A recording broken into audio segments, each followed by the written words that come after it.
It'd be do it.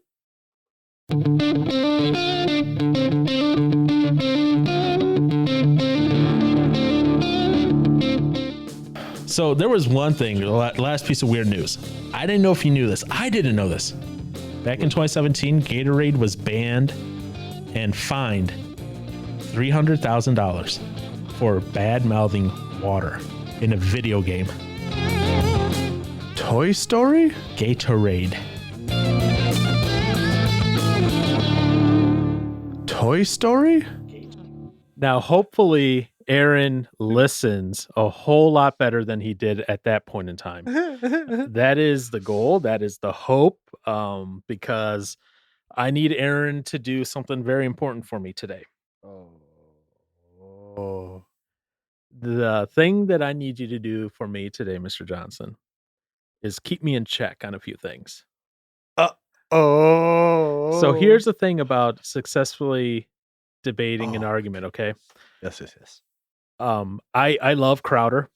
I love watching his show at times, and I love when he gets animated and fired up and everything, right? Yeah. The one thing I will say that where argument stance wise, where it doesn't become as effective as it could be, is when he attacks the person directly instead of the argument. Yes. You know, when he's in there calling them every name under the book and that, I'm like, okay, yeah, pull back a minute. Don't attack the person necessarily.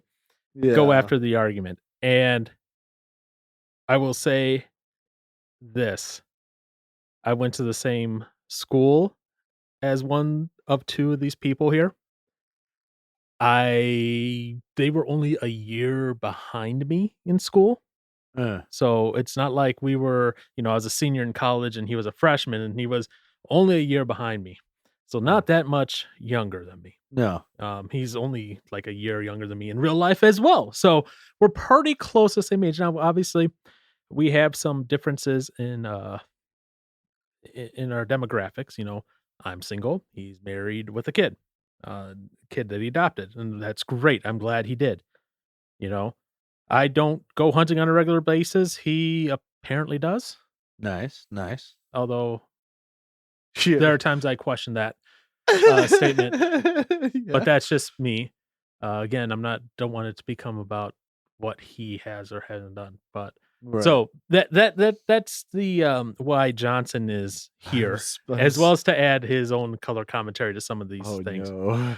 So you're sitting here listening to that and going, wait, what? Wait, what? What? I missed something. Let me rewind. Nope, you didn't miss anything. So here's what's going to happen. Fight. No, not fight. No. Here's what's going to happen. There is another podcast out there. I'm debating where putting the name in or not, whatever. If anything, the episode in question, so that way you can have full context to everything that is being said here, because I am going to freely admit there are clips here. Clips don't have full context. If you want the full context, you have to listen to the full thing. Right. I get that. I tried to leave in as much of the clip as possible to provide context without having each clip be like a minute plus. Right. If that was the case, well, then it wouldn't fall under the wonderfulness of fair use that is what's happening. So fair use allows you to use copyrighted material. Okay. Provided that you're providing commentary and that it is transformative. In other words, I can't just go back and play their entire podcast here and then go, okay, you listen to it, make up your own mind. No. Gotcha. I can use clips of it legally because A, I'm not using the whole podcast, but also B, we're providing commentary and that on it. Okay. Now, I will fully admit people are up in arms about many things here. Oh, yeah. In the country, and you're kind of seeing these same sort of calls in the world. Look what happened up in Canada recently, where they're effectively trying to ban all handguns.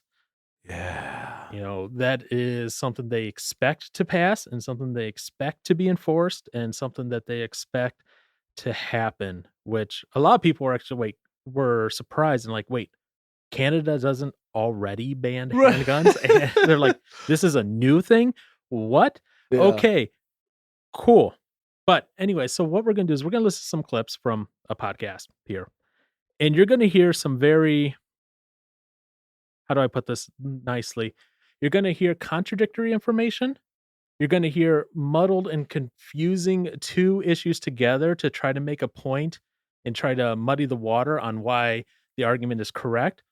And then you're going to hear stuff that is just flat out wrong and a lie, unfortunately.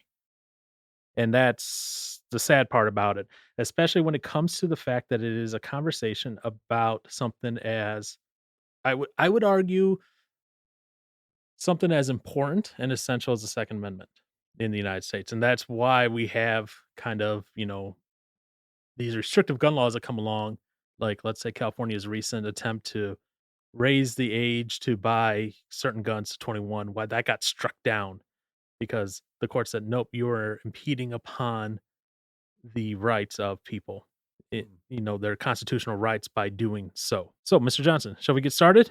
No, yeah, I think I'm ready. I guess but when you just mentioned the whole not being able to raise the age thing, I guess I didn't realize there was an age for gun buying. I mean, because there's not like a specific age mentioned in the Second Amendment, is there? No, So, there like, isn't. how do you decide the age on that? Is So- it just becoming an illegal adult sort of thing, or Yeah, so that's kind of the general guideline is illegal Okay. adult 18. you can? Are you old enough? Are you considered adult? Can you vote? Yeah. Then Once you can do that, you can get a gun. yeah, kinda it's thing. well essentially not To a not point. only get a gun, but all your quote unquote rights kind of come into full effect once you're 18. Once you're okay. All the laws kind of affect you as an adult. You're not a Right, you're child. not, yeah. Because once you're 18, you're able to enter into contracts. Once you're 18, you're able to legally, purchase a house under your name or do things like that. Right. So once you turn 18, you're able to legally do X, Y, Z, and whatever. And that's what they consider as an adult. And therefore, as an adult, you can. Now, could there Okay. be arguments about the age limit? I'm sure someone would love to make that argument, but Yeah. then okay, yeah, great, lower the age, but then it's still 18 to buy ammo or whatever. So Well, I was think- I there's was- different things about that. Yeah. I was thinking either lowering or even raising the age for stuff like so. Could they just? That's I guess that's a whole separate conversation of like raising the age to becoming a legal adult and stuff like that. But Well, then how are they going to send people to war? yeah, right. Well, yeah. And then exactly. what? You're telling 18 to 21-year-olds that they are still kids? And actually that isn't Yes. that well, depending on the stat you're looking at, yeah, that can sometimes happen. Yeah. They could still consider them kids. Yeah. But yeah, that's separate. that's a guess, separate thing anyway. conversation there. Yeah. So we're going to start off, and I think we're going to start off with, I think the biggest fallacy that I keep hearing repeated, and the Yeah. biggest fallacy that is, I guess you could say, lighting up the news stations left and right.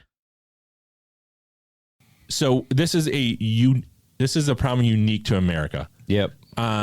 So 19 countries the most school shootings since January of 2009. It has U.S. at 288. Next one down is Mexico at 8, and then it goes down from there. Mm-hmm. So it's an American problem. Yep. We, for some reason, have school shooting, mass shooting like nobody else. So I'm not sure if you caught it there at the end, where he starts off his argument saying it's school shooting, and then the argument at the end Mass is shooting. saying mass shootings. Right. And that is where the argument becomes a little duplicitous in that regard, because we are not a truly unique experience in the world as far as gun deaths, mass shootings, etc. We like to popularize it. It's kind of handy to have in the news. Right. Now, one of the things that and this is what I find interesting, if you look at the statistics and the gun statistics that the FBI collects and everything like that, what's one of the categories that they exclude from the list of quote unquote mass gun shootings? I have no idea. I haven't looked at that. Acts of terrorism. Why would you exclude? So if an act of that? terrorism were to happen, right? Right. And we're not talking just in the US. We're talking, let's go to the Middle East and there's an act of terrorism with a mass shooting. That's not counted as a mass shooting because of its categorization as a Terrorist. terrorist attack. activity, a terrorist attack. So if you take into account all those and you include those, all of a sudden our numbers drastically go down, much to the chagrin of those who like to continue to popularize that theory, unfortunately. Huh. So, I mean, Okay, I did not know that. One, I granted did with the short looking that I did. Mhm. I don't know, I just came across because okay, listening because yes, I'm one that listens to louder with Crowder stuff.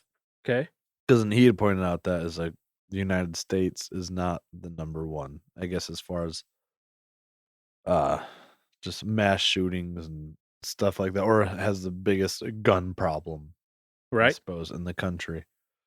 But then I was kind of curious because how he has his, the sources are on his website somewhere, which They're hard to find, let's be honest. yes, I've tried to find. I mean, only a couple times where I've tried to go look, and yeah, it's kind of difficult maneuvering around.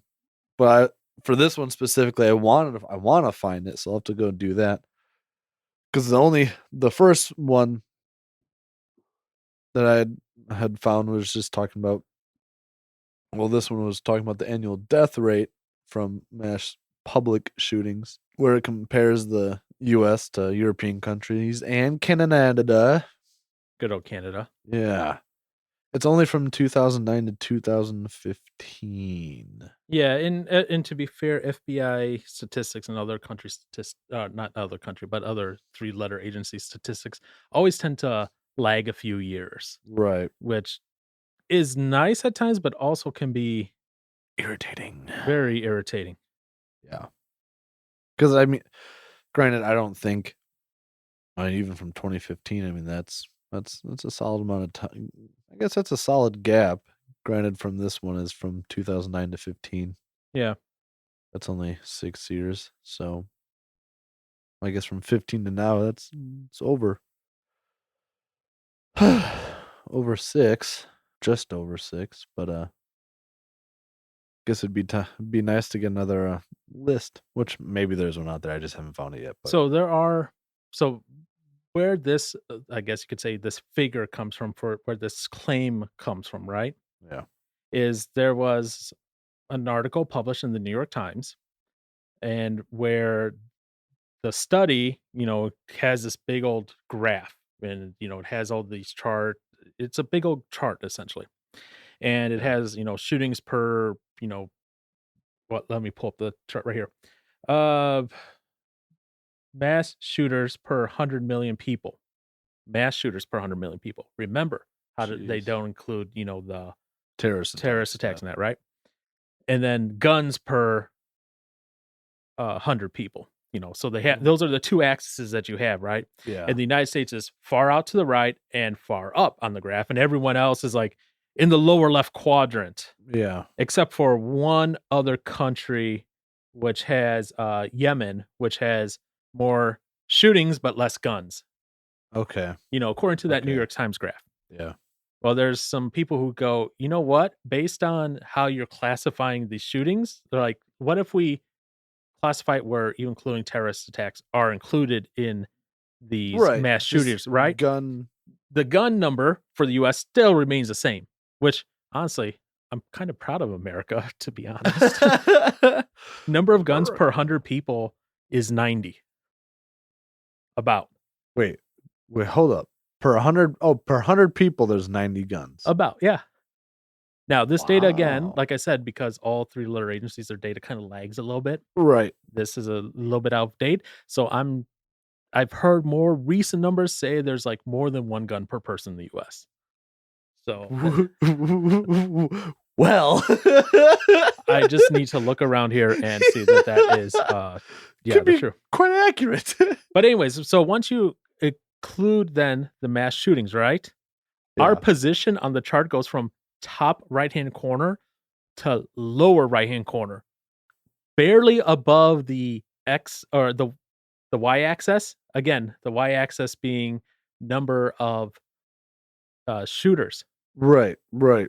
We're not talking number of mass shooters, number of shooters, and all that. And our number goes drastically down. And then you have other countries like Iraq, all of a sudden, Colombia, Bolivia, Yeah, going up. Yemen is still above us in the number of shots, so Oh. they're still up there. They're still higher than us. Right. Finland is even kind of tied with Finland. us. Less guns per people, but more shooters still. So this is not a uniquely American problem. Oh. Be mass shootings or No. shootings in general. Nope. And so for that false one, you know what? I'm trying to remember what website that is. It's like number of Pinocchios or whatever. This one gets like 4 Pinocchios. It's just it's a flat out lie, Right. and it's because the data that is manipulated that fits the narrative is the good data, and all of a sudden they're like, yes, we like Yeah. this. Oh, that's aggravating. So that's the first one. This is going to take a while because there are a lot of clips. I know, right? The second one, I want to hear your opinion first before I say it. Before I say my opinion on no. this. Hopefully I know one. So, question. Yeah, If you're going to ban semi-automatic rifles, why don't you just ban semi-automatic handguns? because those have a much harder time of killing mass amounts of people because they're so much harder to aim. Yeah, that when I heard that, I thought that was. I'm sorry, but I thought that was really stupid. Okay, why? The only thing, And the reason I want your opinion is because, again, I'm looking around and Yeah. I'm seeing rifles and I'm and seeing handguns. handguns and I'm Yes. seeing revolvers. So Yes. obviously you have a little more breadth of experience on that front. There isn't a clip that there's a clip that I didn't use where they're talking, both of them are like, oh yeah, I could shoot the rifle and it has no recoil, but then I shot a handgun and it was like, oh, I almost lost control. Oh my gosh! I was laughing, honestly. I was like, oh, am I listening to a comedy show? But anyways, go on before I continue on. Okay, so yeah, with just I guess even the handguns that I have here, each one, yes, is very different in shooting. But all right, so I guess as far as for me, for shooting a handgun versus a rifle, and I guess oh my gosh, it can depend on the rifle. That's the thing. There's so many variables in this that can change. Like, okay, if I were to just take one of my rifles here and then use what would be my 9mm handgun, I'm gonna be a lot better with a 9mm handgun as far as I guess aiming it, because rifles are heavier. So it's like it's I also think of it this way. Okay. And Yeah. this is going to sound horrible that I'm thinking this way, but yes, this Yeah. is where, I'm trying to analyze it from all sides of the situation here. Yeah. If I was a school shooter, I'm not going to be, never will be. No. But if I was, right? Handgun. If I'm going into a classroom, Handgun. that is a lot. A, I can see a lot more with Yes. it. But B, if I'm trying to stare down like someone down the rifle, that's not going to help takes- too much. It takes more time, and well, it's rifles are not as mobile as a handgun. is. That's the big A thing. handgun, I can change what my target is so much quicker than it would be with a rifle. And yeah, it's just so much more easier to maneuver. That's why they have things called short-barreled rifles. I mean, okay, this sounds horrible. Imagine you're going after someone. Yes. Okay, they're Yeah. zigzagging. It's going to be a lot harder to move that rifle back and forth to try to back get and that forth. aim or try to get ahead of them on the aim than the Yes. handgun. Boom, boom, boom. Okay, Yeah. boom. It's a much smaller. I hate that I have to think that way, And, but well, but in all honesty, they do too here. And yes, and I guess I don't know. I guess I don't see an issue with having to think that way, because that's the reality of what it is that's happening. Yeah. Like, and which I don't know if you're going to get to it later or not. The whole thing with the shotgun, bird shot, whatever. I Oh don't yeah, know. Are you- we okay, got the if- clips. We got the okay. clips. Let's continue on. But I no, I was just yeah, it's easier to shoot, and again, it's overall I would say it's easier to shoot a handgun and aim that faster than it is any rifle. Now, when you're talking about in the other clip where he shot a handgun, just like blows him away.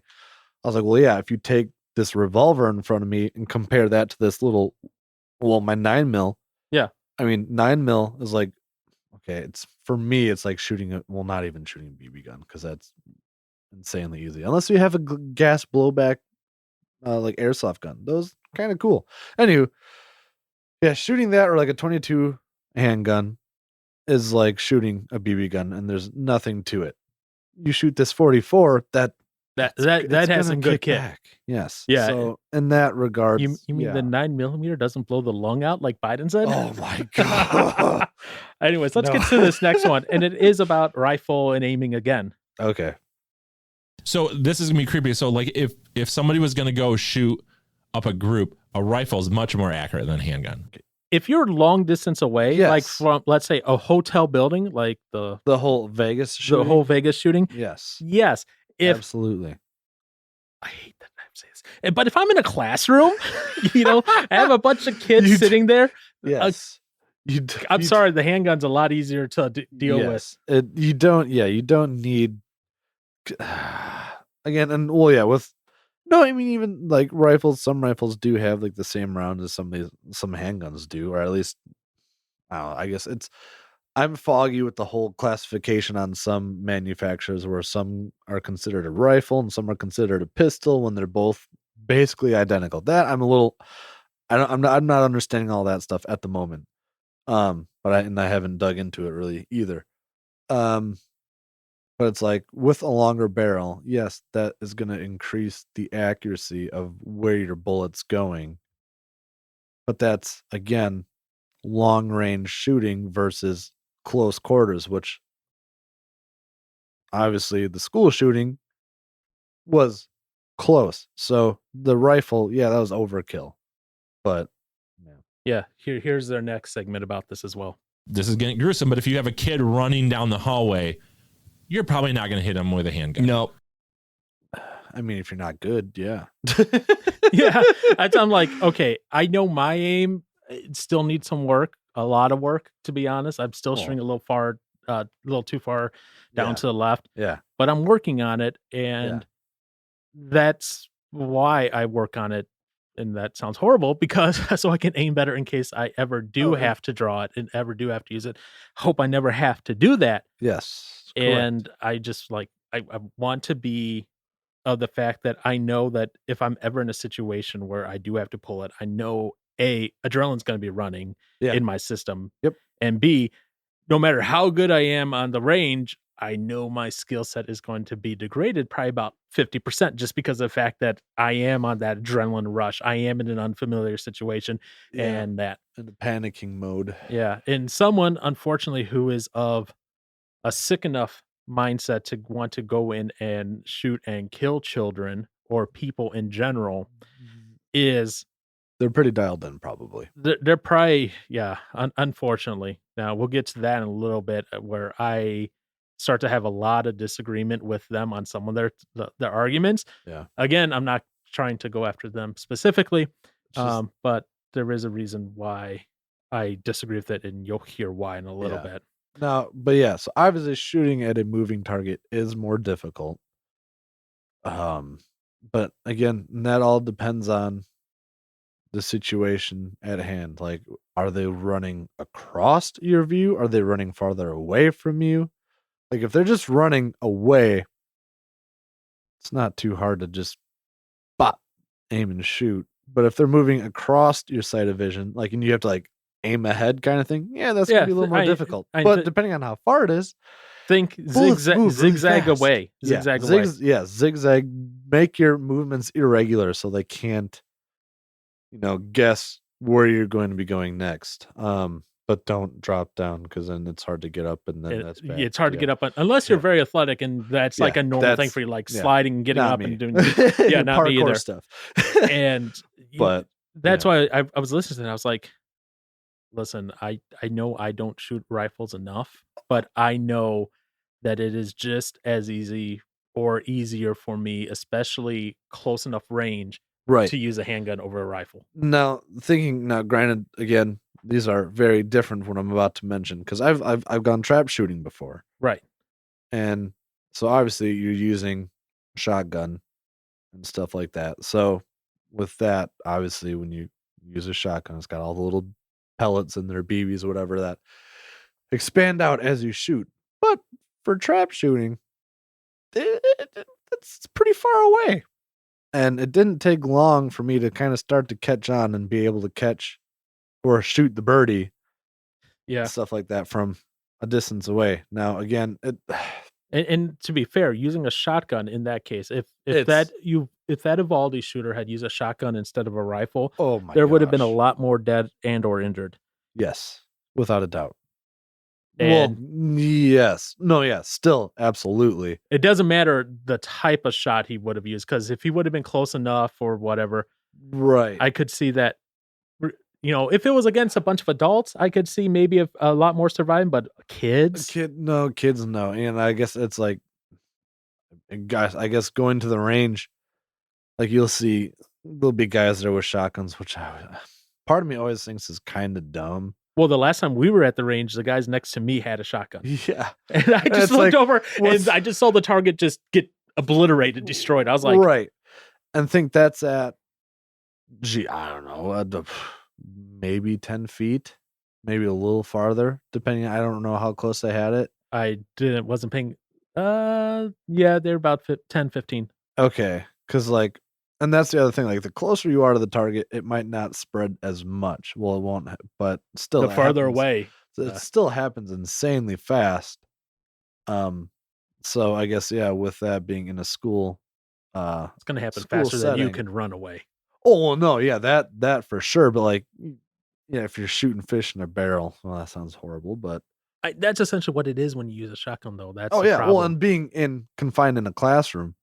But yeah, so like depending on how far away he was from these kids, I mean, yeah, if he was far enough, one shot is definitely impacting several kids. Several kids, which is unfortunate. Yeah. And it doesn't matter how slow of a person he is. When I No, say oh, slow, yeah. I mean like speed wise, not mentally. Yes, It doesn't matter how slow he is. It doesn't matter how long it takes him to pump it, whatnot. He's going to get off those shots, especially the length yeah. of time that he was in there. yeah.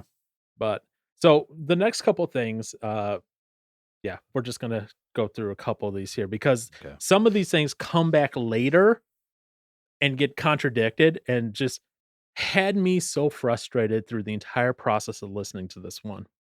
Ooh. Yeah. So that's why I would ban that. I understand, and I understand for home invasions, for those who do want to protect a semi-automatic pistol is what you'd want to use in a home invasion. So I'd go there. Okay, so remember he says that, right? Because we'll come back to that in a little bit, where he then says, "Oh, but let's buy back all semi-automatics. Let's ban all guns." And I guess for you having that, I guess when did he? so, I guess like when. so did he, these what clips are, unless I say otherwise, okay. So like that one about the person running and you can't hit him with a pistol. that happened before. That what we just happened. heard. That happened like a little bit later on, but just because Oh. contextually I wanted it together, right? Right. But unless I say something like that, these all are happening in. This is the order which the clip is happening. So- Okay, so this is all in This is like the beginning of this conversation, right, and he'll come back later and say ban all. and talk about, semi-automatic. oh, you want to see a buyback of all, a ban of all, let's do, sort of stuff like that. Right. Okay. So then we start talking about, I guess, a topic that is actually, and I didn't know this originally at first, and I had to look this up. So it is illegal for the ATF to create a database of gun owners. It is actually, so we have to, when you buy a firearm, you have a background. you have a check, background check, right? and It there's a- actually says right on the webpage, that hosts the information about the instant criminal background check. yeah. It actually hosts the information. It says right on there, per the law, we cannot create a record of your purchase that's stored in the database. As soon as you're approved or denied, either one, whatever, Yeah. that electronic record is destroyed. Now, obviously, there's written physical records, which Right. the gun stores have to keep in case, Yes. Aaron goes off on a shooting spree and you can be like, yep, Yeah. Aaron bought this gun from this place. But it's Yeah. paper-based. It's not an electronic not- digital yeah. base. It is a lot harder to search through paper than it is electronic database. stuff. Electronic database, I can go, show me all things that Aaron Johnson's done. Yeah, and then I got it, right? Yep. Now, nowadays, something like Aaron goes and shoots up a place, right? They would have to go to the gun store where Aaron bought it, find a copy of the record, and then, and if that gun store went out of business, they are supposed to send their documents to the ATF. okay. And then let's say Then they that gun have- store's out of business, Aaron does this thing, they have to go then to the ATF and say, we need to find the paper record for Aaron Johnson, Right. and then do that way. Okay. So that's how that works, right? So Right. that's why I wanted to bring that up, Yeah. because the next couple clips Yeah. talk about them wanting to do a gun registry, Now, essentially. however, Yes, semi-automatic pistols are not the best home defense. Shotgun is. I know. So I fully get that. yeah. So obviously, handgun's great, and is much better than a rifle. Unless, I mean, you can get a short barrel rifle, but those are hard to get. Those are and hard. Still, not as good as a handgun. But if you want home defense, the best is just a shotgun. Now, I mean, it's gonna do a lot more damage than a pistol most likely would, depending, but And that's primarily the reason I don't have that for home, just because it's an apartment, and oh, right, yeah, right. I could just see all the pellet going everywhere, and me going, Oof. "Oh, dang it, I'm gonna be spending thousands in repairs." But anyways, so let's continue on about registries and how. Yeah. And then the next part will just, yes. It's not tracked like more with the CPL, but like if it was just a rifle you bought off a guy, the government wouldn't know that you bought it and who was under ownership. Yeah, but you have to register it. For a handgun, but for a rifle, you don't. I'm pretty sure you do if it's semi-automatic. Not for like a deer hunting rifle or a shotgun. I would say that you do have to for a semi-automatic rifle. For an automatic, you do. No. Automatic is totally different. I know. You can't even barely get those. You can get those, but barely. But yeah. But semi-automatic, you have to register for. I don't think so. Really? Yeah. Okay. We can Google it. I'm going to Google You're going to Google it. Well, you're gonna find out that you don't have to register any. So now, to be fair, there are Yeah. some states where you do have to register Really? to the state. To the state. Okay. Or the local police department. Okay. For example, in Michigan, where this argument's being made, they have 10 days after purchasing a handgun to register it with the local police department. Okay. Okay. Okay. So that is, I did look that up. That is the case in Michigan, Yeah. and there's a couple other states where that is the case. Most states, that's not the case, where you have to register the gun with your local department, whatever. They were one of the acronyms they were using at the beginning. I forget, it was like CBL or something like that. That's essentially a concealed carry permit that is issued there. Okay. And there's certain, things, in each state, always check your state laws. Right. USCCA is a good place to have that on their reciprocity page. I said that Okay. right, reciprocity page. Reciprocity. You can go there and you can check to see what are the laws in your state specifically, so you can see like, hey, do I need a license to carry? Are you a constitutional carry state? Which, with Florida now being a constitutional state, we're at 26 states now. They're a constitutional carry. But that's neither here nor there right now. Whoa. Yeah, I know. But you have that, so like, do I have to register with this? Do I have to do these things? And the only guns that ever really have to be registered are handguns. The other ones, semi-automatics, Yeah. rifles, Right. obviously, no. The whole thing of him going automatic, I was like, well, I was glad the other person was able to be like, hold on, that's a whole different thing. Let's not even bring that into conversation. Yeah. Which, hold on to that one in a little bit too. But so he's talking about like, hey, we kind of want this registry. Essentially, they want to know where this gun is at all times, right? Yeah. They continue on with the conversation. So I think universal background check and a gun should be tracked for life. Well, I think whether it's a shotgun or that, it should be tracked. So if I were to sell it to you, I think it should be a background, and then I should have to register. I should have to let the authorities know that I sold it to you. Yeah. I think of any gun. So essentially, what he's wanting is a universal background check with private sales. Well, Sales. well, that's what universal background check means. Universal background check essentially means, let's say, Aaron, you want to borrow my handgun. I don't know why, you have enough, but you want to borrow my handgun for the weekend, right? Yeah. You want to go shooting with it Yeah. at a range. There has to be a background check. We on would it. have to go to a federal, federally licensed gun shop dealer, run a background check on you, fill out the paperwork in order to transfer it to you, even for that just weekend. to borrow it. Just to borrow it. Let's say in the future you have a kid, right? You want to send them to, they're done with school, they've graduated. You're like, I want to start them off on the good footing. I want to give them a shotgun for self-defense at home. at their new apartment. You'd want to do that. Oh, you both have to go, and you have to go and do a background check to transfer back. And then the son goes, no, you know what, Dad? No, I got my own gun. I don't need it. Here, have it back. Well, you got to go do Another another background check. background check. And of course, you have to pay the fee each and every single time. Which, how much is the fee on That depends per state. Right. So that's going to be a varying cost. That's not a fixed cost.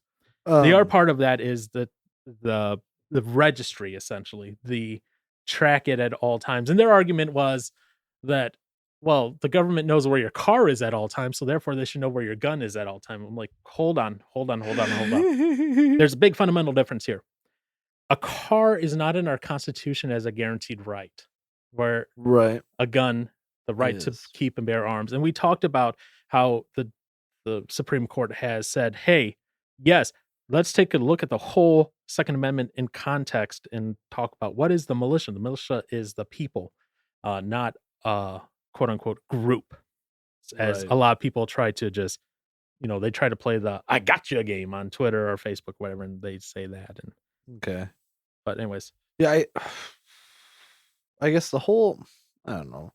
I guess to have a background check, I guess I feel like, because Wisconsin is weird with that, where you can gift a gun.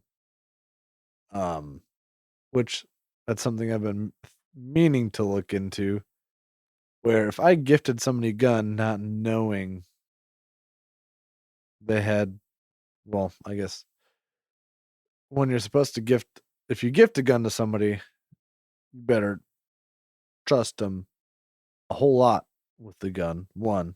But you also need to know that they are not prohibited from owning a firearm. Yes. So with all that being set aside, like, yeah, they're in the clear legally. Right. But then for whatever reason, at some point down the road, they do go commit a crime with it.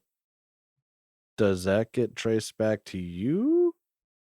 Or is that just regularly, I gifted them this, so that's on them kind of thing? Yeah, you can get in trouble if they think it might be a straw purchase, so to speak. So that's why you got to be careful that if, like, let's say you buy a gun and you didn't do your due diligence, right? And you gifted someone, and it turns out that there's something that prevents them from being able to own legally a firearm. Yeah. Then you're in trouble. Then I'm in trouble for sure. Yeah. But I'm just thinking, like, again, yeah, like down the road after you've already gifted, I'm wondering, I guess, how long would make a difference for amount of time that they've had it. I mean, that's not going to make a difference at that point. At that point, it's them. You gifted it to them, which you are legally allowed to do. Yeah. In this case, they would want it that you gift it to them. You have to then go, Papa Sam, Uncle Sam, I'm giving this to this person. Yeah. Please flog me and register me and follow me around for the rest of my days. Yeah. Yeah, no, I definitely don't like. I guess I'm not against having a background check if you sell somebody a gun. Mm-hmm. But as far as it goes to, like, okay, yeah, letting someone borrow a gun for a day or a weekend or whatever, I'm like, that seems like it just, one, I'm sure a ton of people would have to go to, the dealers or whatever. Or people are just going to ignore the law. Well, yeah, right. I mean, obviously people ignore the law with killing people, so right. There's no way of tracking that. So it is really stupid in that aspect. Now, that's where it's like, if you had to have a background check for selling it, but then you could, I just borrowed it to him, so you can get around it no matter what. Borrowed it to him. You mean loaned it to? Yeah. Yeah. All right. So this next one here, I'm just gonna play it.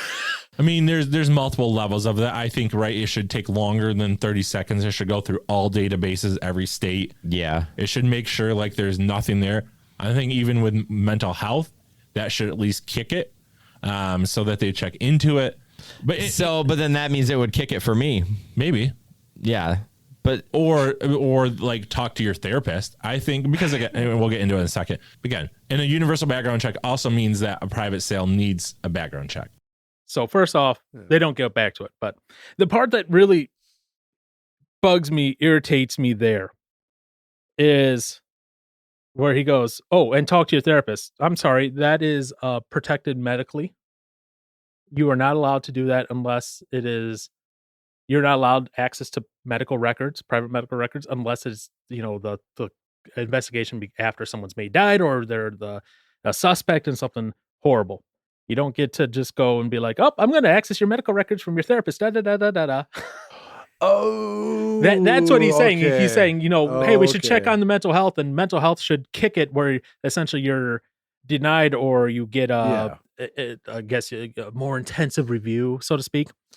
Yeah. And he's like, "Well, we should at least talk to their therapist." Heck no. Okay. I thought for what entered my mind was the person trying to buy the gun talk to their therapist and be like, "Hey, would this be okay for me to do?" kind of thing. No, But it's yeah. it's the feds going to my therapist and Yeah. going, "Hey, we need Paul's medical records to make sure that he's okay to own a gun." I'm sorry, what? Yeah. No, there is a thing called, I don't know, HIPAA and very other things that result Yeah. in privacy where that is not allowed to happen. And the fact that is a thought of, hey, let's go start invading people's medical privacy and other privacy. I'm sorry, no, Yeah. I don't care what it's for. Right. If I went and murder a bunch of people and you want to look into that, okay, fine. But you can't do that as a precognitive. Right. What was that movie? I can't remember, where they had the precogs that would always Minority Report, Oh, okay. where they had the precogs and they would kind of see in the future and see the crimes of the future and all that. I'm sorry, you don't get to do that. That's not Because allowed. Yeah. And so Yeah. that one kind of got me off on a little. Oh, for sure. Well, yeah, I can definitely understand that. Now, I guess because I guess I don't know if this is.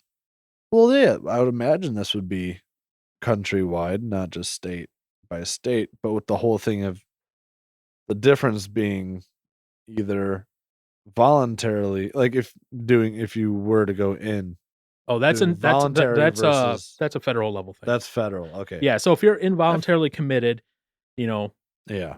you can't own a firearm. Yes. You could get I found out you can get like a judge to Clear that. clear that, but Yeah. you have to go through a bunch of legal proceedings and all that to do that. Okay. Which I'd say that's fair. But if you voluntarily went in, then you're okay. You're okay to. But at yeah. this point, this argument is saying that to punish those who are voluntarily trying to get help when mental health is already stigmatized to Oh, the yeah. extent that it is, and then you're saying, "Oh yeah, you know what? You're trying to get better. Screw you. You're not getting your rights." Yeah. No. No, that Or at least losing. in case you couldn't tell, that started getting me. That's I got under my I skin can a lot. tell. Just a little bit. Yeah. Okay. There was that piece. Yeah. Second piece from that clip. Yeah. It is obvious. I kind of want to be like, do I need to sit down with you and explain how a database works? Yeah. So the claim, the thing was like, oh, it should take more than 30 seconds to run the search. It should go through Yeah, all the databases of all the states. I wish my background checks only took 30 seconds. I know. long. First off, and this isn't an attack on this guy, No. but in a conversation I had with him, I said, "You are privileged on so many levels because my background checks have not come back in 30 seconds. They always make me wait at least until the next day." And I'm like, and I didn't say like white privilege or anything like that. I was just No, like, no, you're just- privileged to have that happen. Congratulations. Yeah. I've never had that happen. Right. But that being said, I wanted to be like, do you understand? And this is maybe a technical knowledge limitation. So let me explain this real quick. The instant criminal background system check, system where it runs through, right? The NICS system. yeah. The NICS system contains data from all the states that's reported up to the federal level. It takes data from, 4 databases? 4 different national databases. Wow. And these 4 national databases receive different pieces of data from each state. Each state doesn't maintain their own little database. There's They all one- roll up into one. One big one. When you do a search on a database, the whole reason you have a database is that you're able to get results back quickly. So this database has all the components of information that need to be reported to law enforcement that Aaron Johnson might do. Whether he has speeding tickets or whatever, right? Right. This is all reported up. It's all rolled into this database. They search Aaron Johnson, social security number, blah, blah, blah, blah, search the security. What comes back? Nothing comes back that says prohibited from owning a firearm. Cool. We're good to go. He's fine. Yeah. This isn't like oh, I see Aaron on Facebook. Cool. He can have a gun. That's not what they're doing. They're looking. That one comment he made is rather suspicious. In the future that might happen, but that's scary. Yeah. But what it is happening is it is searching through all of your essentially your criminal data that has been reported up by the state level to the federal level. Yeah. It would make no difference if it went state by state by state versus at the federal, because the federal has the same data that the state has. And I'm going to be like, this is how a database works. It is designed to hold this data, retrieve it quickly, and retrieve it based on queries of input that you put in. Right, because I mean, I guess, yeah, at that point, I'd kind of hope to some degree that a background check would be fast. That means they can see through your information quickly. Yeah. So, and if something if something comes up where it's like, oh yeah, cool. We need to look further into this because maybe for whatever reason your information probably matches multiple people, then so be it. Honestly, I think the reason mine take a little bit longer to come back is because mine probably matches me, my dad, and my brother. Oh. We're all three Paul E. DeArmond. Yeah. All three of us have lived in the same town. Mm-hmm. All three of us have the same relatives. So same address at one point. Yes, exactly. So I can see why mine takes a little bit longer to come back because they have to sort through, is it the Mexican Paul? Is it the white Paul? Or is it the Oriental Paul? Right. And I don't say Oriental as a derogatory term. I honestly am forgetting exactly which country his mother is from. So it's over in that Eastern Asia region area. But so it's legit. So yeah. So Asian Paul, white Paul, Mexican Paul. Which Paul is it that's buying this gun? Let's find out. Maybe we do a little more scrutiny. And that tells me that it's working because they don't just 30 seconds later, oh, you're approved. Here you go. It's not willy-nilly. Hey, we'll call you in the next couple days. Right. Yeah. Cool. Which I guess I remember we used to have in Wisconsin. It was like so many days to before you could get a gun, or like you buy it in the store and then you have to have one. Obviously does a background check in that time, but then it's like you had so many days where you couldn't take it home. You'd have to come after like 3 days or so. Mm-hmm. Now, I guess, was that all for background check or no? I don't think it probably was a lot of background check because, and here's why. Federally, the background check system has 3 days to return the result for your background check. If it does not return the result back in within 3 days, you are clear to take the gun. If they don't return. Yeah. Wow. Interesting. So that is one part of the federal background check system as well, because the whole point of it is supposed to be nearly as instant as possible, and it's supposed to be a quick thing, not something that is cumbersome, right? And that denies you access to that. Yeah. So this next one, I had a chuckle at this comment. So here's kind of like my big thing. It should be more difficult to buy a gun than to adopt a dog. Yeah. It was more work to adopt our dog than to buy a gun. Now, the adopted dog thing, that's based on the shelter or wherever you're adopted. I mean, you can go get a dog in like 10 seconds anywhere online. Yeah. If you want to. But to adopt a dog, it takes way more work. Mm-hmm. Or it was way easier for this 18-year-old to buy 2 semi-automatic guns and 300 pounds of rifle or 300 rounds of ammo than it is to rent a car. Now, you would definitely know the whole thing about adopting a dog. Yeah. Because I don't. And I guess even with renting a car, I don't know. I know that one too. Okay. So, due to insurance reasons, renting a car, obviously the younger you are, the harder it is just because of money reasons. Right. Because the younger you are, let's be honest, the more likely you are, especially if you're male, to drive recklessly and crash and therefore either total the car or damage it, costing the car company money. And normally the younger you are, the less money you have. Yeah. To adopt a dog, it all depends on the agency you go through. It is not anywhere near as difficult and thorough as buying a gun. Yeah. I've worked with multiple agencies to try to adopt a dog during COVID time.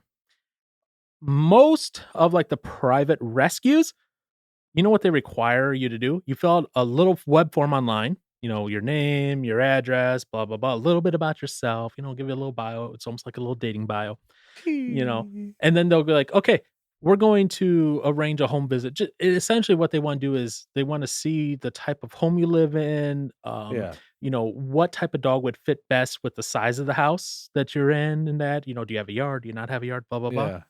And then you go, I like that dog. Okay, give us money. You're approved. There's no background checks. No. There's no other requirements other than maybe that. Now, where I got my dog from, it literally was this.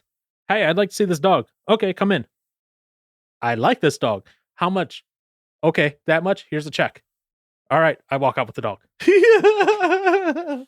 There was no background checks. There was no waiting. There was no anything like that. Yeah. It was relatively easy to adopt a dog. Right.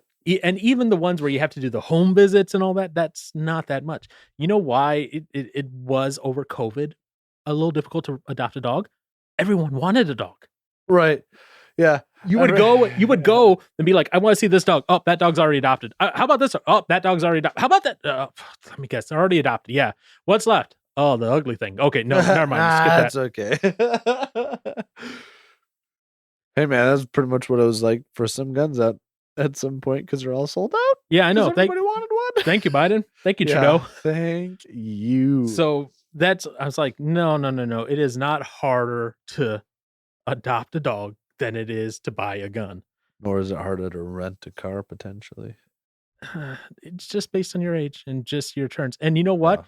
If you have insurance and you have enough money, guess what? You can rent that car. Yeah. It just gets real expensive. Well, yeah, and that was the only thing. Like, because the one time I remember renting a car. Well, it wasn't me. It was a friend rented it on a trip that we were all at. It didn't seem like it was much of an issue at all. Just it was literally, oh well, for this car, you're gonna have to put so much money towards it for like the whole collision thing or whatever. Yeah. Stuff like. And then if you were good on that, then cool. And as long as we got our money. And like insurance, once you hit 25, that essentially goes away. Yeah. Which is nice.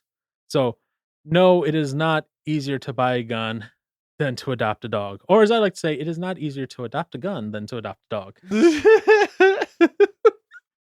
So long waiting period. What's long? It's already 10 days. For a shotgun rifle, semi-automatic rifle, it's not. I still can't. I need to know that. Yeah, I can't believe you can walk in an AR-15 and get it in 30 seconds. That's what he did. That is, well, he bought a private party though. But even if he didn't, you can go into Cabela's. You could go into Cabela's if they were still open, and you could buy a semi-automatic rifle tonight. Really? Yeah. Really? So no, the person did not buy a private party. He bought it off a website, had it shipped to a licensed dealer, and then picked it up. Yeah. Okay. That's point A. Point B, in Michigan, and you can go to the USCCA website, reciprocity, whatever page. And you can, and it's included in the show notes because I already had that link and I inserted it in the podcast notes ahead of time. Yeah. Prepared. There was no 10-day waiting period in Michigan. Where they're talking about. Yeah. There's no 10-day waiting period for handguns, for rifles, for shotguns. It's, do you pass your background check and can you hand over the cash? And are you of legal age? And again, pass the background check. Yeah. I keep coming back to that. Pass the background check. Pass the background check. Pass the background check. So I just wanted to include that because I was like, there's context here of that just is flat out wrong. And it makes me a little concerned about the rest of their statements. But because then it's followed up by this one in like a couple sentences later. What is the purpose for a semi-automatic gun for us, a common, ordinary citizen? What is the need for those? Well, technically, a shotgun semi-automatic too. Some can be, but some are pump action. Yeah, which is not semi-automatic, right? True. It takes. So here's my thing. Like, so even if we were in Texas, if he would have had a bolt action or a pump action, it would have taken him. He wouldn't have killed as many people. No, not true. Well, I mean, I'm not trying to get gross, but I mean, if he had some pretty badass buckshot in there and just Yeah, so that's not true. Okay, fair. Okay. A 9mm handgun, Yeah. right? Yeah. Or a semi-automatic rifle. Their calibers are completely different for the most part. Most of them are.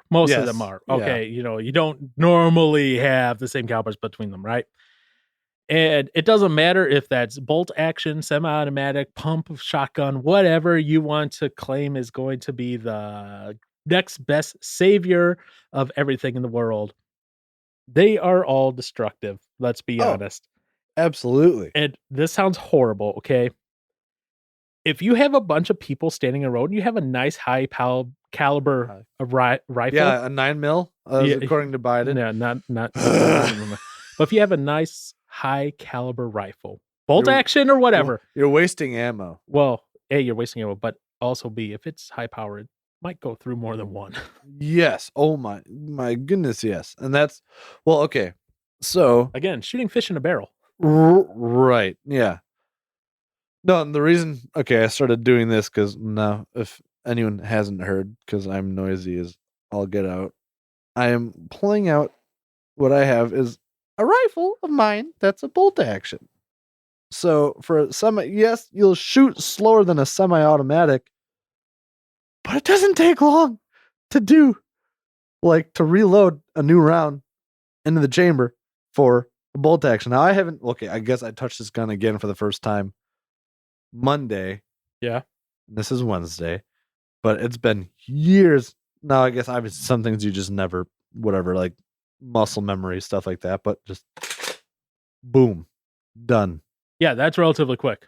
And especially it takes if a fraction of a second. And especially if you've trained with it, especially if you know it, especially if that's what you grew up shooting, I'm sorry, you're going to be relatively quick as well. And that's what I love seeing. And yeah, again, it's all how often do you use your firearm? And then I love how he goes, well, what if you have buckshot? Yep, that's going to be even more damaging. Well, right. For a shotgun, yeah, you can have a pump action shotgun and have to do that one, which happens in the blink of an eye. Yep. So the question was asked, what is the purpose of a semi-automatic gun for your average citizen, your average Joe? Protection. That's it. And remember guns. Remember how I said this will come back later? A few clips earlier, what did he say? Oh, I can see the use of a semi-automatic for home defense. Yeah, but already the argument's changing. But yeah, so wait, why do we have semi-automatic again? And he does ask that again. Now, this clip is from later on, but contextually, I just brought it close to this one just because it fit with this. So again, I go back to causes a lot of harm, and I think we have no true need for a semi-automatic. The Freudian slip there of I, not we. Oh, yeah. But again, it's still along the lines of why do we need semi-automatic? Because here's the wonderful thing, protection. Yeah. And it doesn't say in the Constitution, you shall only have a musket that you have to load. You may not have a cannon, Biden. Yeah. You may only have bolt action.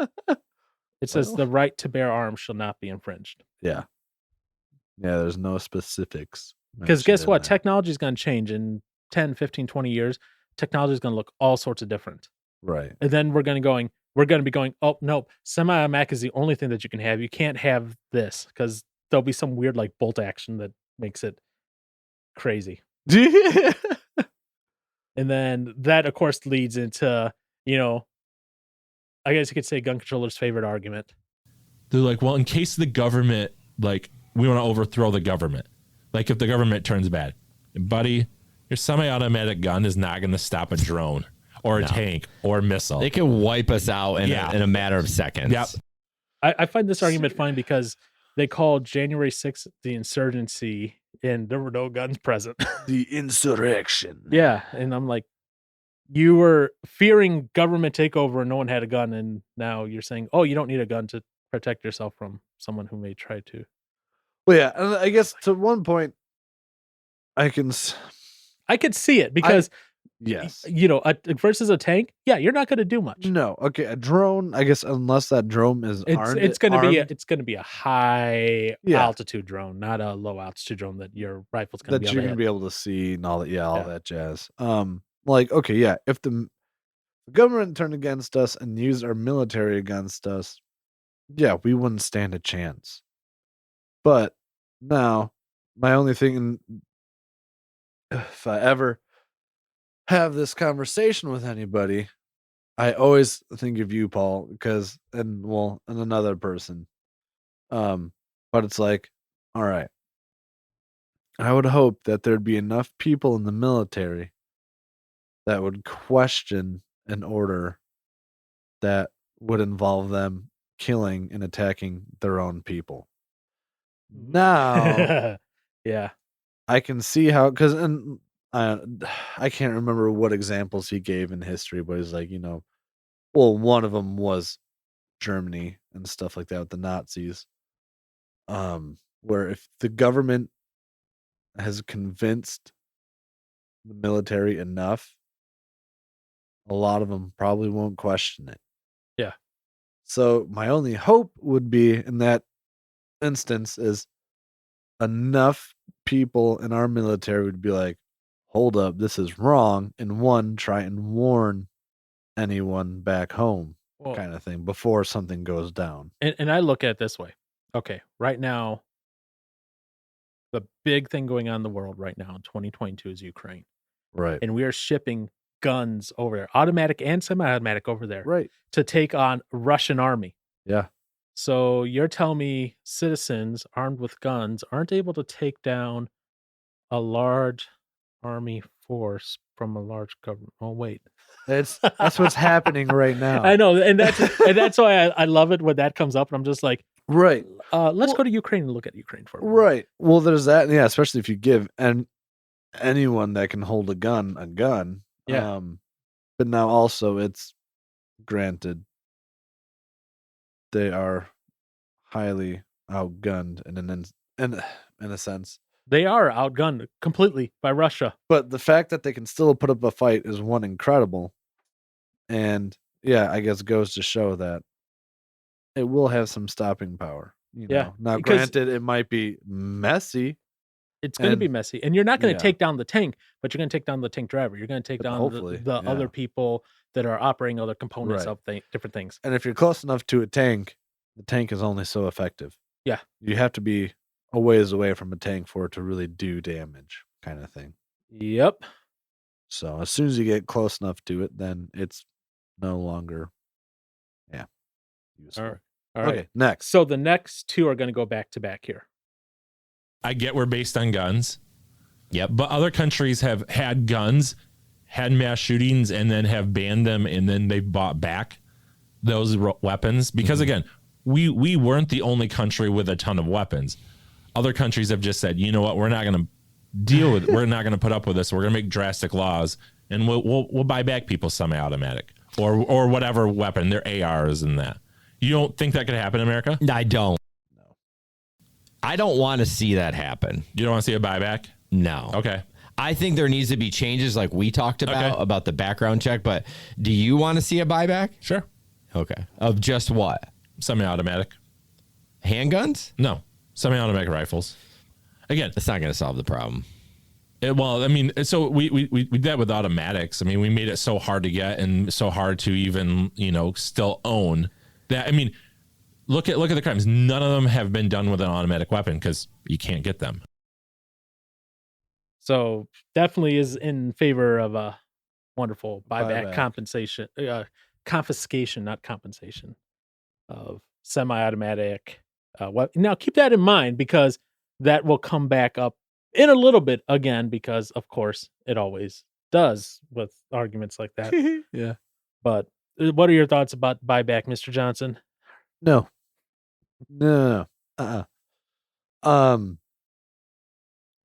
Because I guess the only guns they're going to be able to find are the guns that law-abiding citizens have. The only ones that have some sort of paper trail Mhm. to go back to somebody. Or if there's a registry, then they look at them like, oh, well, these people have guns, go get them. There's still, and I guess in this, I don't know, with Mexico, they could be getting guns across the border, no problem, through Mexico. Yeah. And so they're still going to be getting into the country. And then obviously at that point, majority of them are going to be bad guys getting guns. And then there's going to be all of us wimpy, well, not wimpy, but, you know, law-abiding citizens who do not have an equal advantage on defending themselves. Yeah, but as we've talked about, a gun, unfortunately, that it has to be that is the great equalizer. I mean, I've talked to my coworker who's not from the United States, and even he's like, I understand why people carry guns here. He goes, Yeah, the world is crazy. He goes, I understand fully. Right. So I'm gonna maybe skip a couple of these clips just because it's more just like haha funny. Like where he talks about the myth, he calls it the myth of a good guy with a gun stopping a shooter. We've seen multiple examples of that all the time. We look at CDC studies where it's a wide range, 50,000 to 2.5 million defensive uses of guns every year. Yeah. So what? No, 500,000, not 50,000. Sorry, 500,000, half a million to 2.5 million defensive uses of a firearm every year. So that's not a myth. That unfortunately is what he likes to say, but it is. So again, come back to the whole, the automatic thing. We're coming back to that again. Yeah. They don't ban the semi-automatic rifles. Just make it just like a handgun. Don't ban them. So I think you got to make it like an automatic weapon. So again, this is under that false pretense that it takes 10 days to get a handgun, which it doesn't in Michigan. Make it as hard to get as an automatic. Essentially outright banned through legislation, which the courts have upheld multiple times over and over again. You can't do that. No, I guess I have to revisit what it takes to get a fully automatic weapon. That's like a year-long process. Okay. The same to get like a suppressor. Okay.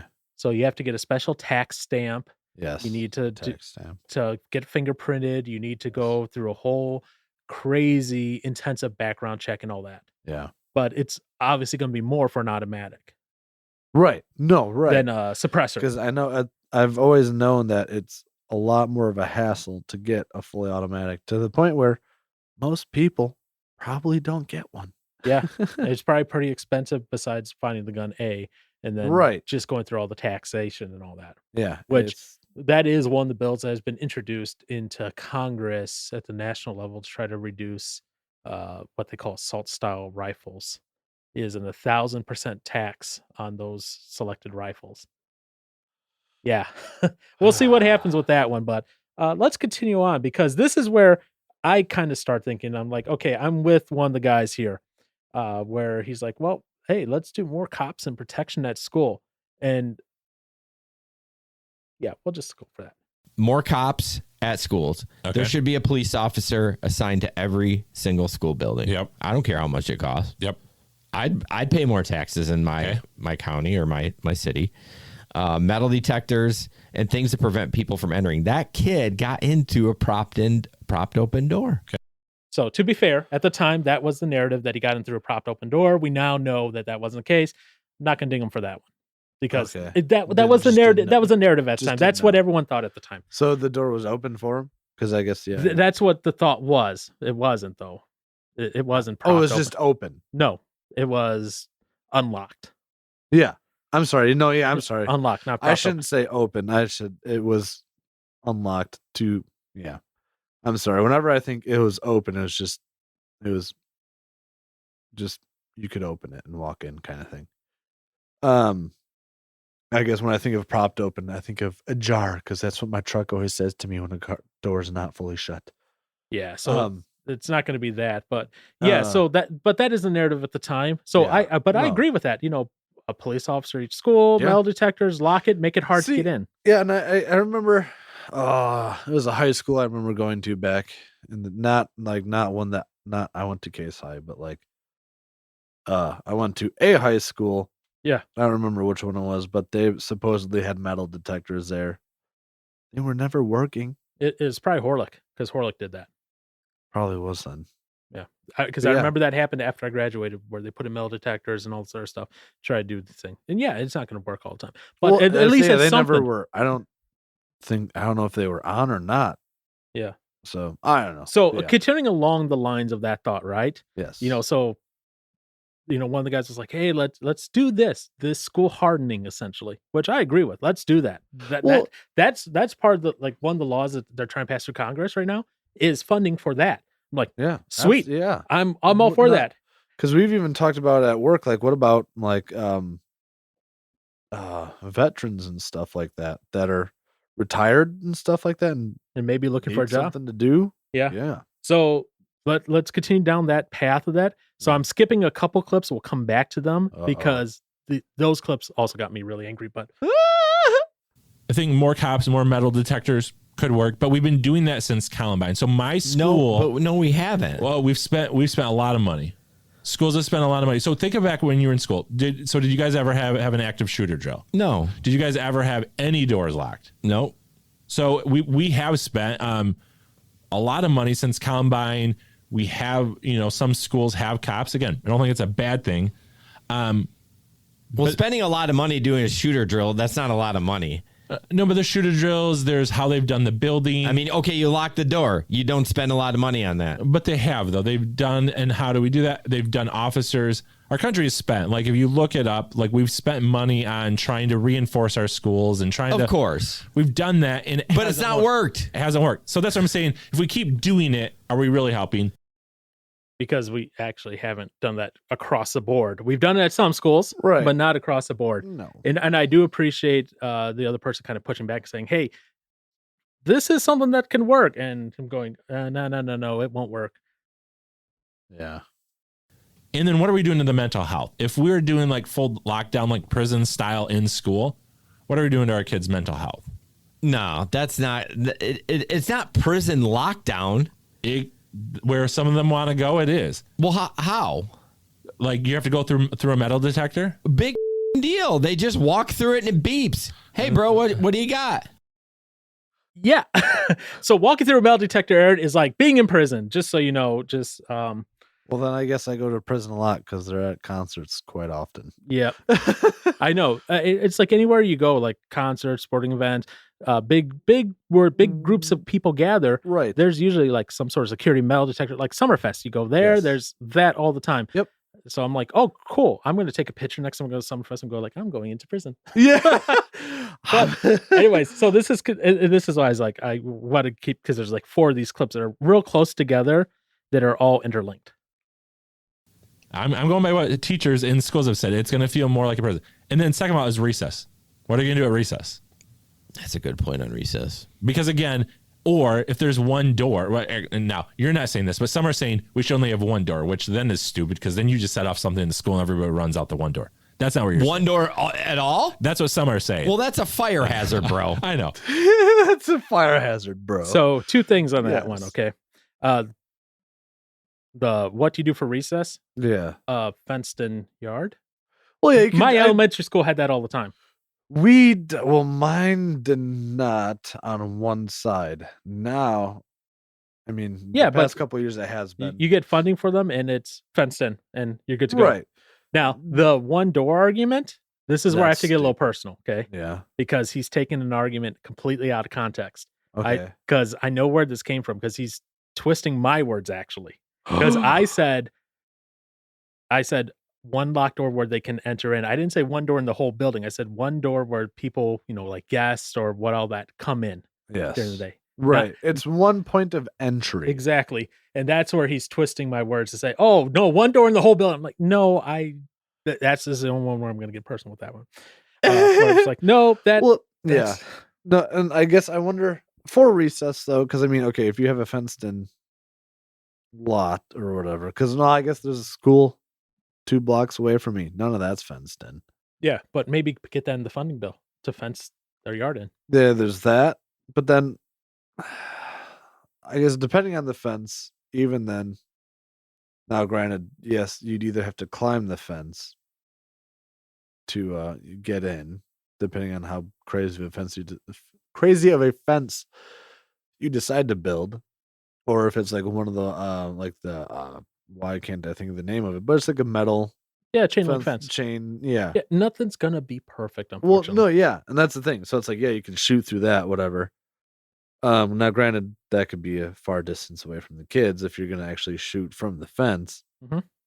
you're gonna be a lot less accurate. But like as far as recess goes, I mean, hopefully, yeah, have an officer outside patrolling the area while kids are outside. Depending on how big your lot is, maybe you have more than one. And that's why, one of the people was saying, "Hey, have a police officer at each school." Or in Yeah. your case, what you're offering, like a retired veteran Yeah. that's employed by the school district. Right. And not because it's, I feel like they could also, well, I guess it could. And that's the thing. I guess it could depend on the cop because there are some cruddy cops out there. Yeah. But I was like, to some point, hopefully, if you have a good cop, which, that could, I don't know. I guess I wonder, like, I would be one of the kids that would be interested in talking to the cop kind of thing. Yeah. Not distract. I guess that's the thing. Not just, it'd be bad to distract them from a job if that's what they're doing. So while they're doing their job, but it's like, if you're just in passing in the school and like saying hi, like, I feel like it'd be so comforting to know you had a cop there with you. Mhm. I don't know. I always thought it'd be a cool thing as a kid, but So these next two clips, I'm gonna play them back to back. yeah. If you got video of that kid doing it, take him out back and shoot him. I know that sounds super harsh. Maybe give it 30 days. Like you got 30 days to figure this out. But the problem is this kid just goes away. No one hears about it, right? And in 5-6 years down the road, he was sentenced to life in prison. I think this kid was killed. But my point is like if you have proof, if you Yeah. have video evidence that the kid walked in with what else is there? Yeah. Oh, sure. you shouldn't put him to death because he has mental health? You think you're going to rehabilitate that kid? Yeah. I mean, I'm pro mental health too. I know. Wait, hold up. Yeah. I about rage quit on that one there. Essentially the argument is if you have video evidence of someone, aka like the Texas shooter, Uvalde yeah. shooter, going and shooting up a school, he's like, take him out back and shoot him. Unfortunately for this argument, we are guaranteed with our rights, trial. We are guaranteed to have our day in court. Yeah. We don't get to be judge and executioner and just go and like, oh, I don't like you. I'm gonna pop you in the head You're and done. and do it because now the guy is, if he had lived through the shooting, would hopefully be convicted properly and then tried and put away properly in that. Yeah. The thing that gets me is that second clip where he's like, you're not going to be able to rehabilitate him. How the heck do you know who you can and cannot rehabilitate? Yeah. And then he goes, I'm all for mental health. I'm sorry, what? You just but wait a minute. You just said that You don't want to give this person a chance. Yeah. And there are people who do stupid things when they are in different areas of their mental health, whether they're on a manic high or a depressive low. Yeah. And to say, I don't care, just shoot him. Who made you judge, jury, executioner? Nobody. And so that one was the second time I flared up during the listening of this and just was like, no. Because actually, I guess, I don't know what happened to the kid though myself. The Uvalde shooter, yeah. He did get shot and killed. Oh wait, no. Yeah. Yeah. So Never you should mind. know I that knew one. that. I'm sorry. So that was one tangent where I was like, yeah. I almost was like, nope, I'm done. But they get back onto talking about like, hey, let's talk about potential solutions again, right? Yeah. And it's the same guy who said, hey, let's do the locked door police officers and that. He goes, well, let's arm teachers. I think metal detectors. I think arm the teachers if they want to be armed. You're not a fan of that?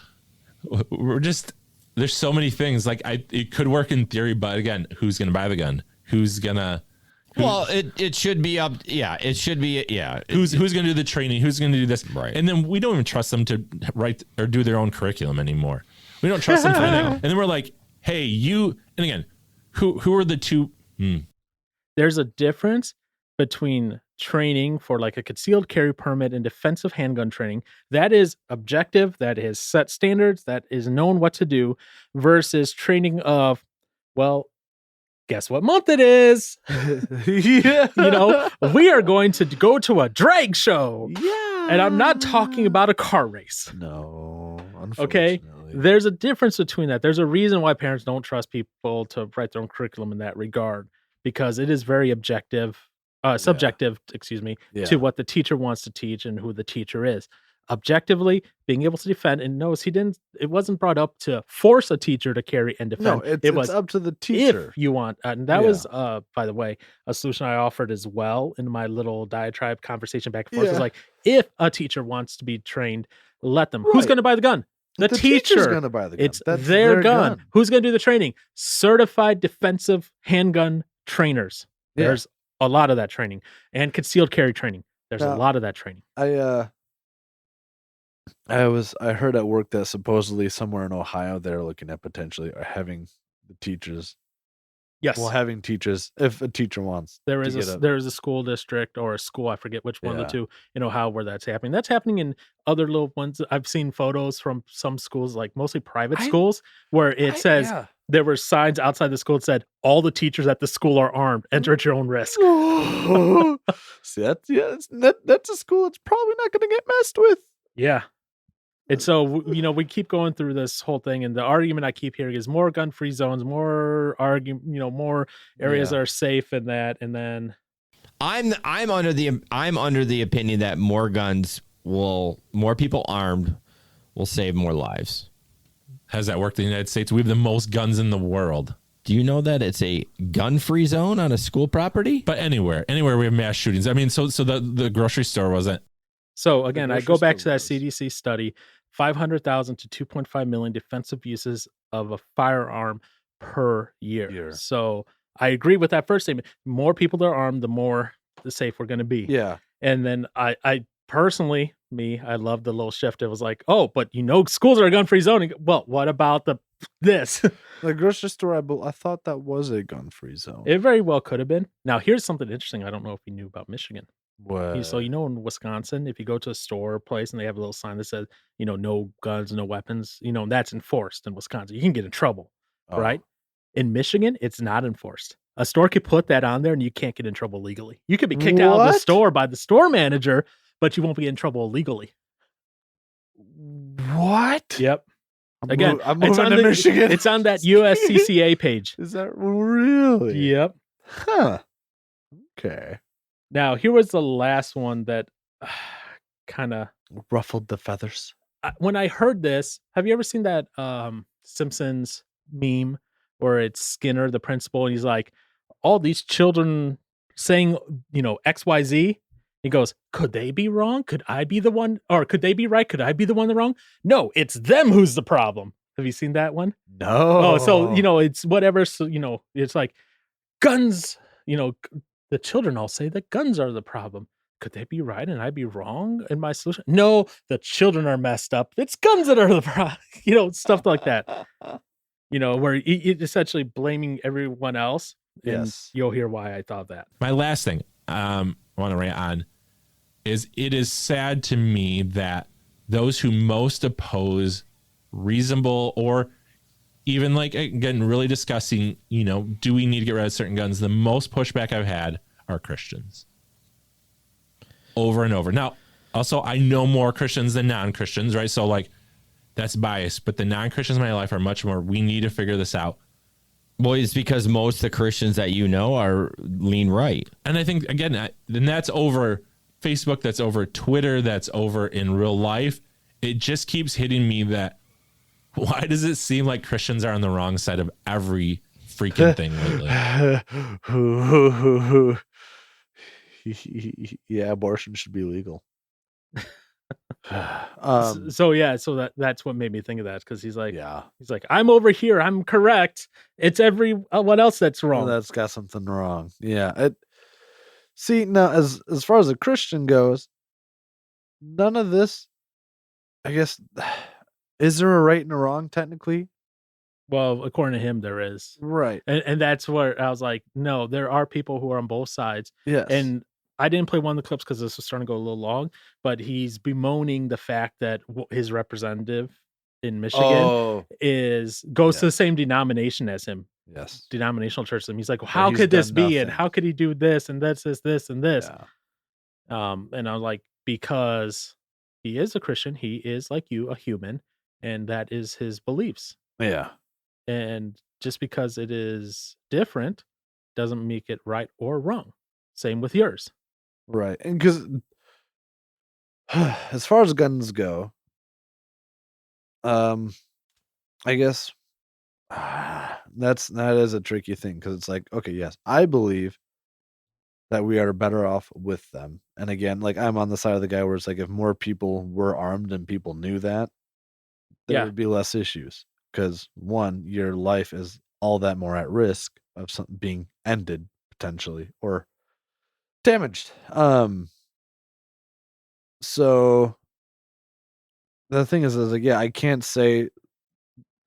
tell somebody is wrong by thinking we need more gun control or whatever. Like, because if it came down to it and like guns were taken back, it's not a hill that I'm willing to die on. I guess will give up my guns if that's what happens. But if what they thought was right by taking guns away ends up being worse, it's like the whole told you so kind of thing. Because it's like from seeing statistics, we are probably better off with them. Yeah. So that I'm not saying for sure that is, but that might be a hill for me. yeah, And That's tough. that kind of It really is fluctuates. tough. That kind of fluctuates, on how I'm thinking through the Yeah. day. But Right. But the same Same. time, I look at it and I go, we have to have legitimate, real data, not made up stuff to push a point. Yes. We need to have the real, concrete information behind it. Yes. And that's what's important to understand in order to be able to make an informed decision. And also realize at the same time, you don't get to go think of the children, think of the children, think of the children for your argument only. Because Other people have that argument too. especially when the children aren't even protected. Yeah, exactly. Unfortunately. So, I mean, that's why I was like, this isn't like this guy's an idiot. No, But I disagree with. but I what you disagree think. with like 99.999% of. What you have to say on this topic. Yeah. And because and again, all right. So I guess I mean this saying quite literally, like where if it comes to my life or owning a gun, I guess I'll give up a gun. But I would definitely go far into a fight to be like, no, we shouldn't get rid of them. But It'd be fun, but I don't have Yeah. enough time in the world. uh-oh. Hear Josh's response to all this. Prepare for a 6-hour conversation with Josh. But yes. So is there anything Yeah. else you would like to say, Mr. Johnson, on this? Man, And I'm not going to replay any of those clips to get me heated again, though, by the way, just No, FYI. yeah. It's a very tough thing to figure out. Now, as far as saying that Christians don't want solutions on this and people that aren't Christians seem to be the ones that want to fix things, I feel like that's a load of crap. 100% agree. But Because it's, I mean, I'm a Christian, right? Right? Okay. he would probably go, "Are you though?" I do well. I mean, pretty sure, but it's.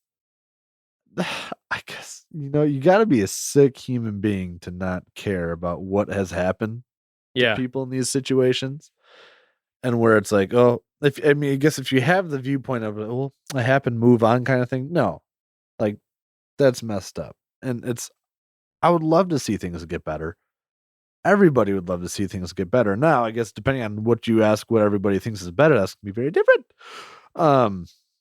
But it's like, and there's one thing that I've heard throughout all of this where it's, there's unfortunately no avoiding this. There is no legislation for evil. Yeah. Stuff is going to happen You get rid of the guns, it's going to be knives. You get rid of the It's- knives, it's going to be forks. You that's get the rid of the thing. forks, it's going to be whatever.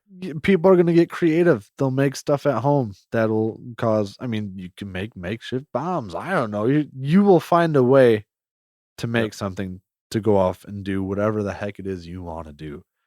The whole when there's a will, there's a way. So it's super sad that, you know, it's sad that all this is happening. And of course now it's going to be getting more publicized. It's going to get more 'Cause it's political. getting to election time. Oh yeah. So it's like it's just going to drive me nuts. You know what else drives me nuts? What? Oh no. Maybe. Why are we not the ones who say life is precious? Let's figure this out. Why is my representative who goes to the same denomination church as mine done nothing? Why is he pro-life for abortion, but doesn't care about a school shooting? Again, he thinks that banning abortion will lower it, but not banning guns. That's a whole other thing. But again, it constantly comes back to why are Christians, it just bugs me. Like, why are we on the wrong side of this? Constantly, it seems. But is it the wrong side? It's a side that's done nothing. It's a side that has no solutions. Like, again, any of these. If Heisinger would say, I'm writing a bill and pushing a bill that will do any of these. But why is it not? What have the Democrats done? They pushed through. They passed through. Yeah, they have, but then it doesn't get signed. And it doesn't get to the Senate. It doesn't get to the Senate, yeah. Because Republicans can filibuster it. You know, okay, so the whole having a police officer at a school is not a solution. To have one source of entry is not a solution. Yeah. None of that matters. It's only, that's the thing where that's only seems to be the way we can stop this is if we get rid of guns or have crazy laws on them and making it harder for people to access stuff. So it's how teachers with guns, that's not a solution. So there's plenty of solutions.